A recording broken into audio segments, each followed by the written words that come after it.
hablum minan nas sebagai alat yang tercanggih yang bisa mendeteksi segala problem kehidupan, termasuk di dalam hubungan kita dalam bekerja. Assalamualaikum warahmatullahi wabarakatuh. Alhamdulillah, puji syukur kita panjatkan kepada Allah Subhanahu wa taala karena di hari Jumat ini kita kembali berkumpul mengadakan rutinitas kita setiap Jumat, yaitu mendengarkan ceramah agama, sekalian kita refresh, kita punya pemikiran, kita refresh, kita punya hati untuk bagaimana dalam bekerja ini kita tetap menjunjung nilai-nilai agama. Di tengah kita telah hadir Bapak Al-Ustaz Dr. Muhammad Sabik SAG MSI. Beliau ini merupakan motivator, mubalik, sekaligus dosen di Universitas Hasanuddin. Beliau adalah dosen sosiologi agama dan juga beliau sebagai wakil dekan di Universitas Cokro Aminoto. Tidak berlama-lama, untuk memanfaatkan waktu saya serahkan ke Pak Ustadz untuk memberikan ceramah agama. Silakan Pak Ustadz. Baik, bismillahirrahmanirrahim. Assalamualaikum warahmatullahi wabarakatuh. Alhamdulillahil qadimil awalil akhiril baqih bila tahawulih, wassalatu wassalamu ala nabi man qad wahada la haula wala quwata illa billahil azim. Sahabat-sahabat, saya panggil sahabat ya. Kebetulan saya pakai kopiah ini karena tadi datang khutbah Jumat, jadi belum sempat ganti. Saya lebih senang Fadil Faiz, Kos-Kos, tidak ada yang kenal tapi mampu berbahasa Arab ya, betulkah itu hablum minan nas sebagai alat yang tercanggih yang bisa mendeteksi segala problem kehidupan, termasuk di dalam hubungan kita dalam bekerja? Apakah bekerja dengan diri kita, bekerja dengan perusahaan yang mempercayai kita, atau bekerja pada Tuhan? Kita mampu mengetahui sebenarnya interaksi satu dengan yang lain, interaksi kita dengan diri kita, interaksi kepada orang lain, kemudian interaksi kepada Tuhan, itu yang utama. Sebab dalilnya selalu kita berangkat dari kata-kata dalil, la yadkhulul jannah, tidak akan masuk surga orang ya, sekalipun dia sholat sunnahnya 1000 rakaat setiap hari, sholat duhanya 20 rakaat pagi, menyumbangnya segala macam, intinya la yadkhulul jannah kalau hubungan sesama manusianya putus. Jadi hablum minan nas harus kita jaga. Kemudian yang kedua, Rasulullah Shallallahu Alaihi Wasallam mula-mula menerima perintah yang namanya kunci daripada segala kunci, yaitu sholat, miftahul jannah, tidak langsung diangkat dari dunia ke Sidratul Muntaha, tapi dia dipersilahkan dulu dari masjid ke masjid, minal masjidil haram ilal masjidil aqsa. Apa makna daripada dari masjid ke masjid? Adalah hablum minan nas, hubungan silaturahmi. Jadi kalau kita sudah terbentuk dengan apa yang ada pada diri kita, yaitu pendekatan ke masjid, karena masjid dari kata sajada yasjudu masjidun, tempat kita sujud, tempat kita menyerahkan segalanya, tempat kita berkeluh kesah, maka di situ ada inspirasi. Di situ ada inspirasi. Jadi Rasulullah dia lihat kejadian-kejadian, kemudian baru bisa mi'raj. Karena sekalipun kita mampu membaca buku begitu banyak, mampu membaca kitab begitu banyak, kalau spiritual dalam diri kita ada ungkapan man arafa nafsa faqad arafa rabbah. Ini ungkapan filosofi ya. Siapa yang mengenali dirinya, siapa yang tidak mengenali dirinya. Man arafa nafsa, siapa yang ma'arif, mengenali dirinya, maka ia akan kenal Tuhannya. Sekarang ini di era globalisasi ini, apalagi ketergantungan dengan handphone ya. Saya pun kadang tergantung dengan handphone, kadang sakit, apalagi kalau handphone ini salah simpang Ya, oleh itu salah simpang kayaknya agak-agak mengganggu. Ya. A'rafa nafsah. Dalam diri kita ini yang perlu kita isi ada dua. Yang pertama kalbu. Mahwa kalbu, hati. Jadi tingkatan hati itu dalam kitab Tibbul Qulub, kalbun sihah, hati yang sehat. Bagaimana ciri-ciri hati yang sehat? Kalbun marid, hati yang sakit.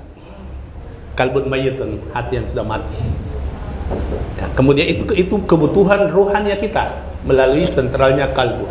Sementara kebutuhan jasad kita, tubuh kita ini dikontrol oleh akal. Jadi akal yang berpikir kalau saya kerja di sini, kira-kira berapa upah yang saya dapatkan. Kita sudah dinobatkan, dipanggil dengan kata-kata ya ayyuhalladzina amanu. 1.027.000 huruf di dalam Al-Quran, 6.666 ayat, 114 surah.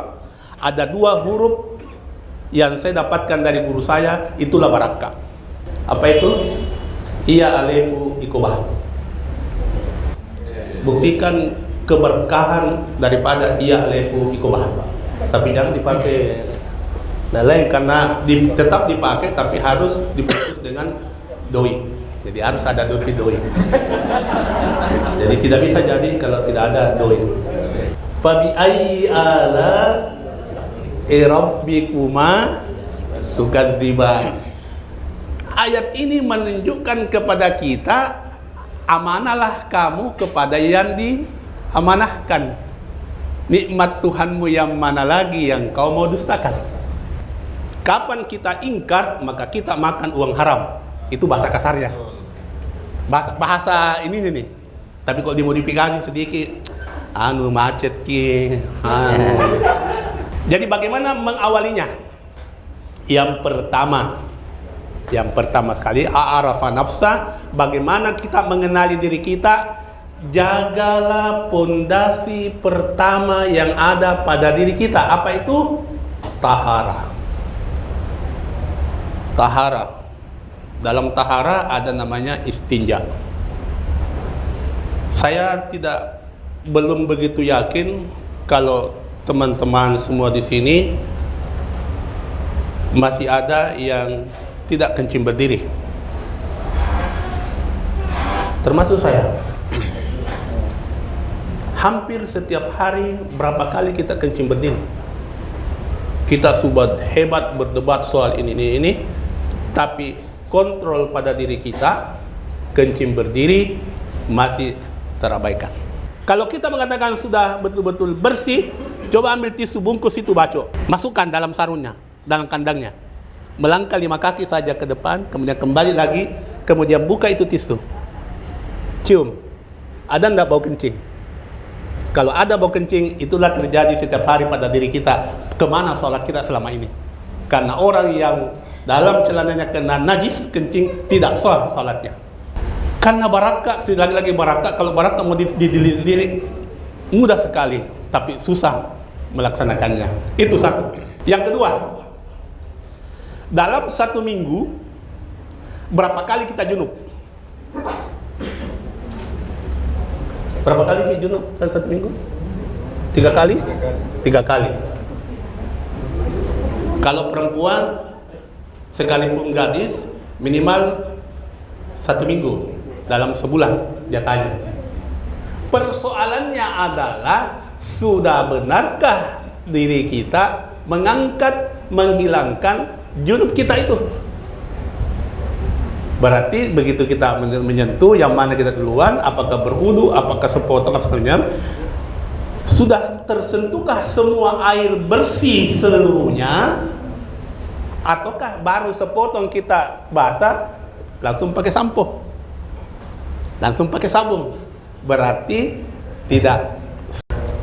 Kenapa kalbu yang selalu dijaga? Karena inilah yang dipandang oleh Allah. Karena dalam kalbu ada niat, dan niat itulah yang dipandang oleh Allah.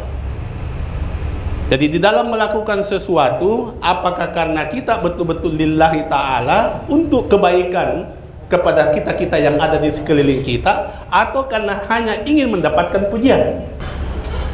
Kemudian ketiga wudu. Berwudu pun masih banyak juga. Wudu bukan karena banyaknya air, segelas ini pun, setengah separuhnya ini pun bisa sah dipakai berwudu sepanjang kita mengerti cara memfungsikan air untuk berwudu. Atau pakai gayung, langsung selesai. Sementara rukun wudu tertib. Tertib dari mana? Dari tangan. Apa yang dilakukan tangan? Penamu ini, tanganmu ini menulis atau mengetik. Kapan hasil tulisanmu ini mencederai orang karena ingin mendapatkan popularitas, maka tunggu tanganmu akan bertanggung jawab. Tetapi intinya adalah silaturahim, hablum minan nas. Hablum minan nas. Yang paling kita jaga dulu hablum minan nas di dalam rumah tangga kita. Di dalam rumah kita yang dikatakan hablum minan nas, istri sebelum suamimu meninggalkan rumahmu, pernah ndak kau cium tangannya? Suami sebelum kau tinggalkan rumahmu, pernah ndak kau cium keningnya? Cium keningnya, maka malaikat pun dari arasy turun mengantarkan kita menjaga sesuai apa yang diminta oleh istri. Oleh karenanya, kekuatan hubungan kita sesama manusia mulai dari rumah tangga kita. Ya, coba kita lihat. Oleh karenanya, itu kita katakan tadi, ciumlah tangannya suamimu, karena di dalam telapak tangan suamimu ada asmaullah 99 yang senantiasa mendoakan keberkahan kita. Jadi hablum minan nas, hubungan kita sesama manusia, itulah yang kita jaga. Tapi hubungan kita yang paling utama untuk melatih kecintaan kita di dalam rumah. Di dalam rumah kita. Jadi terkait dengan apa yang dikatakan tadi, fa bi ayyi ala'i rabbikuma tukadziban, Allah akan menambahkan apa yang dijanjikan oleh Allah sekiranya engkau konsekuen, komitmen antara apa yang kamu lakukan dengan apa yang diberikan oleh Allah Subhanahu wa taala. Yang diberikan oleh Allah melalui titipan-titipan, mungkin melalui si pulang, perusahaan ini, itu yang diberikan oleh Allah. Dan untuk membangun kebersamaan adalah saling menjaga. Saling menjaga, kerja teamwork. Sama dengan bekerja teamwork dalam tubuh kita ini, sehingga muncul dalam bahasa filosofinya harus ada visi, harus ada misi, ada itikad, kemudian ada program kerja. Program kerja sesuai dengan kemampuan. Kan tidak mungkin kita bisa lakukan program kerja kalau tidak sesuai dengan kemampuan. Demikian, billahi taufiq wal hidayah. Assalamualaikum warahmatullahi wabarakatuh. Waalaikumsalam warahmatullahi wabarakatuh. Mungkin kita membuka ruang tanya jawab. Saya persilahkan 3 penanya dulu. Silakan Pak Mulis. Assalamualaikum warahmatullahi wabarakatuh. Dan satu dulu. Yang mau saya tanyakan terkait yang dibantah mengenai kulbu. Apakah kulbu itu otak atau hati? Sedangkan saya pernah dapat di surah Al-A'raf 179 yang bunyinya wa berdasarkan dari jahannam katsiran dan ini wa tunsi lahum qulubullah yafqahuna biha. Sedangkan di artinya itu kulbu untuk memahami ayat Allah. Sedangkan secara anatomi tubuh fungsi otak yang dari kulbu itu apakah hati atau otak? Demikian. Oke. Kalau otak, fungsi otak dikendalikan oleh kalbu. Karena hanya kalbu, di dalam kalbu ada niat, bukan di dalam otak. Jadi niat kita itu di dalam kalbu, itulah yang dipandang oleh Allah Subhanahu wa ta'ala.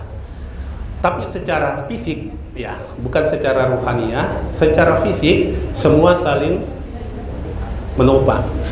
Sekalipun ada kalbunya, tapi kalau kalbu yang sakit, tidak ada orang bilang sakit otak. Yang paling bahaya itu sakit hati.